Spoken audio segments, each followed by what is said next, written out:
Is the freeboard of a boat high, low, medium, important, or not important? Let's take a look at everything together. Nautics, in a nutshell. Follow us.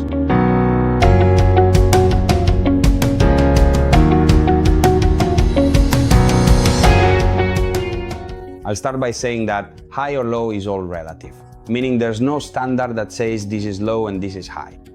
Let's say that we call it high or low compared to the average of the products available on the market. So it's always a matter of averages and common usage regarding the typical height of the freeboard.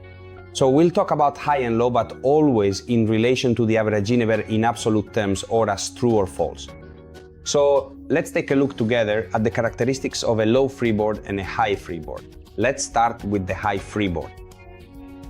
Main advantages with a high freeboard: if you're inside, you're more protected from external elements such as splashing, water, and wind.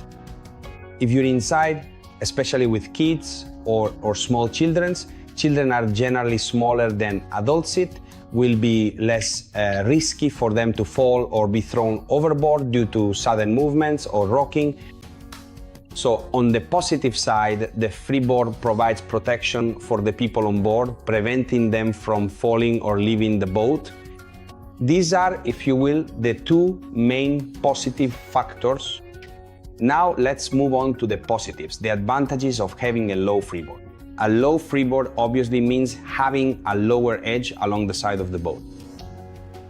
Advantage: there's less material, so less weight on board, which means the boat will be lighter and in theory able to travel faster on the water. With less weight along this side section, the center of gravity will be lower, and things with a lower center of gravity, whatever they may be, tend to be more stable. In addition, on hot summer days, there's less obstruction, so we can better enjoy the sea breeze, the air, all those things that make summer sailing so pleasant and keep us from feeling stifled while underway. So the advantage is really being able to stay more in touch with the water and the breeze itself. As you may have noticed, the advantages of one are the disadvantages of the other, and vice versa. So basically, it's not entirely wrong to have a high topside higher than average or a low topside lower than average. It depends on what you want to do with this boat. Let's imagine we have a large family with 3 kids, or even 2, or even just one who's particularly restless, and I, whether I'm the dad or the mom, am quite anxious. High topside. Why? Because this feature makes me feel more at ease and lets me enjoy my day at sea more.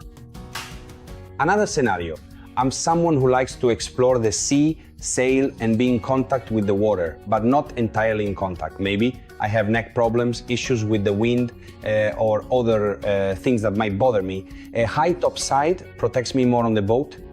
When I want to completely stop, relax, and dive into the sea, I just dive in.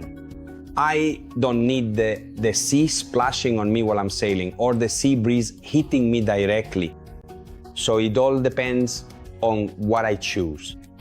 But I can do exactly the same thing with someone who wants to sail with a low topside, and let's see why. A low topside, the big advantage it gives me is that the center of gravity is lower and generally the boat is faster. Semi-dry sunbeds are usually less recessed. And why is that? Because the top side is lower and I need less horsepower on board. Or with the same horsepower, the same power, the same torque, I can carry more weight precisely because the boat, for the same length, is lighter. It depends on what I need to do. For example, I really like fishing. If I do a type of fishing where I know we'll be moving around a lot on the boat and I want to have solid support for my hips, really steady and comfortable, maybe I'll choose a boat with high gunwales. But if I do a type of fishing where my movements are, let's say, from the waist up, it's a different story. For example, if I do a type of fishing where my movement involves my whole body, so I need to move freely and be able to lower my arms without hitting and bumping into the boat every time, in that case, I'll choose a side, so a low gunwale, again, depending on what I want and need to do. So if I've made your life even more complicated because now you're wondering whether to get a boat with a high or medium-low gunwale, well, then start the way I do with my clients during consultations. always start with the boat that suits you right now and the type of navigation or activity you intend to do. For example, one of the first questions we ask when clients come to our office is, what do you want to do with the boat? Well, I don't know, because possible answer, I don't know because I don't have one yet. In your imagination, what would you like to do with it? Because it's based on that we then, so to speak, build around him the best boat for him at this moment. So what is your family situation? How do you plan to experience the boat? What do you intend to do on the boat? Based on this information, we try to understand whether one solution is better or worse than another. Let's not forget something very important about boats. I have to like it. I have to fall in love with this boat. I have to fall in love because I need to like it. It has to become a passion, the desire, the urge to go out on it. If you buy a boat just because rationally it works well for what you need to do, but so to speak, you can't stand it, just forget it, you're throwing your money away. What's more, we don't just lose one customer, but we lose that customer and many of his friends as well, because he'll only speak badly about the boating world since he had a terrible experience. So the first thing I say is, among the ones you like, which do you think would be the most suitable? If you don't know, let's start with the type of use you want to make of it. Then, based on that, I'll suggest 5, 10, 20 options, whatever the possibilities are, and you have to choose based on your own taste, not mine or your friends.